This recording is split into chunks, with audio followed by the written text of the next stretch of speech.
Hello and welcome back to Kim Reads. Today we'll be reading Disney's Snow White. Long ago in a faraway kingdom there lived a lovely young princess named Snow White. Her stepmother, the queen, was cruel and vain. She hated anyone whose beauty rivaled her own, and she watched her stepdaughter with angry, jealous eyes.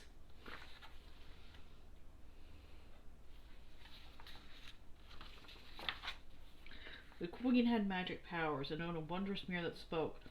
Every day she stood before it and asked, "Magic mirror on the wall, who's the fairest one of all?" Every day the mirror answered, "You are the fairest of all, O Queen, the fairest of our eyes have ever seen."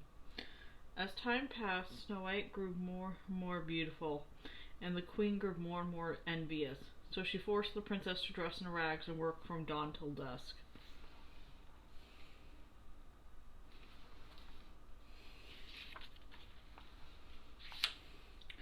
Despite all her hard work, Snow White stayed sweet, gentle, and cheerful.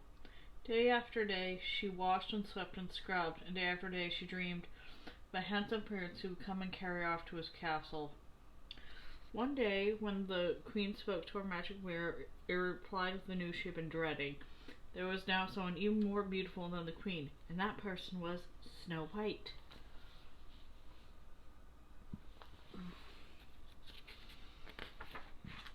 The queen sent for her husband. "Take Snow White deep in the forest," she said, "and there, my faithful huntsman, you will kill her."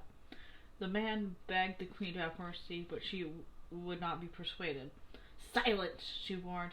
"You know the penalty if you fail." The next day Snow White, never suspecting that she was in danger, went off with the huntsman. When they were deep in the woods, the huntsman drew his knife, and suddenly he fell to his knees. I can't do it," he sobbed. "Forgive me." He told her it was the queen who had ordered the wicked deed.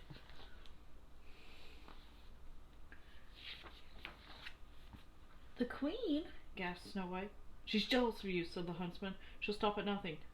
Quick, run away and don't come back. I'll lie to the queen. Now, go! Run! Hide!" Finally Snow White fled through the woods. Branches tore at her clothes. Sharp twigs scratched her arms and legs. Strange eyes stared from the shadows. Danger lurked everywhere. Snow White ran on and on.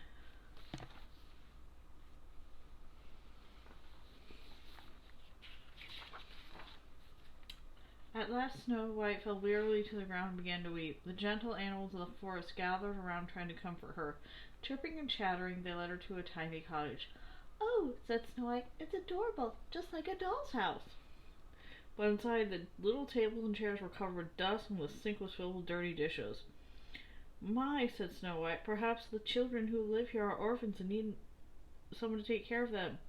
Maybe they'll just let me stay and keep house for them." The animals all helped, and soon the place was neat and tidy.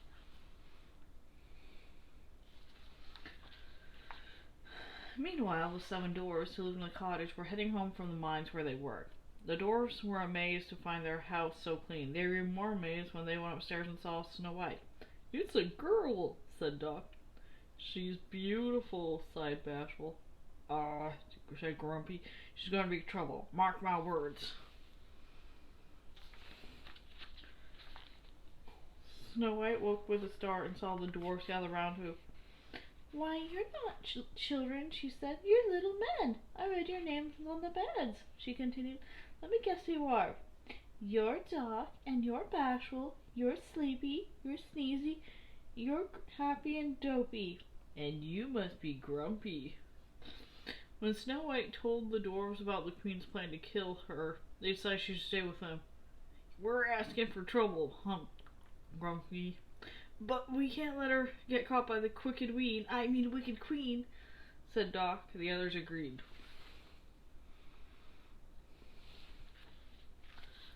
That night after supper they all sang and danced and made merry music. Bashful played the concertina. Happy played the drums. Sleepy tooted his horn. Grumpy played the organ. And Dopey wiggled his ears.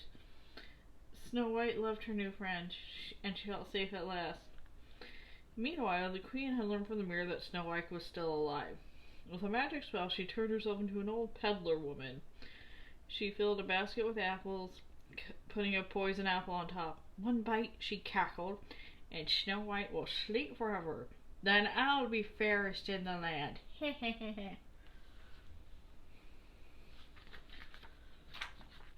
The next morning, before they left for the mine, the dwarves warned Snow White to be on her guard. Don't let nothing or nobody in the house, said Grumpy. Oh, Grumpy, said Snow White, you do care.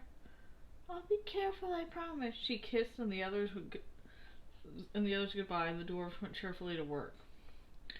A few minutes later, the queen came by to the magic window. Making pies, dearie? She asked.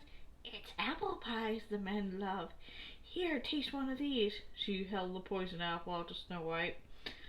Snow White remembered the dwarf's warning, but the woman looked harmless.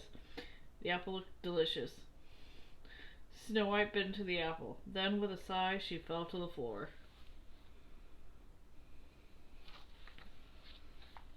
Told by the birds in the elves that something was wrong, the dwarves raced back to the cottage. They saw the queen sneaking off and they ran after her. As the storm clouds gathered and rain began to fall, the dwarves chased the queen to the top of a high rocky mountain. Crack! There was a flash of lightning and the evil queen fell to her doom below. But it was too late for Snow White. She was so beautiful, even in death, that the dwarves could not bear to part with her.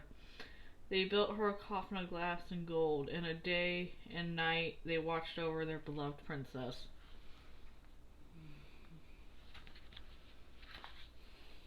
One day a handsome prince came riding through the forest. As soon as he saw Snow White, he fell in love with her. Kneeling by her coffin, he kissed her. Snow White sat up, blinked, and smiled. The prince's kiss had broken the evil spell. As the dwarves danced with joy, the prince carried Snow White off to her castle, where they lived happily ever after. I wonder if the people in Snow White's kingdom wonder what happened to their queen? Like, you know? Well, anyway, see you next time.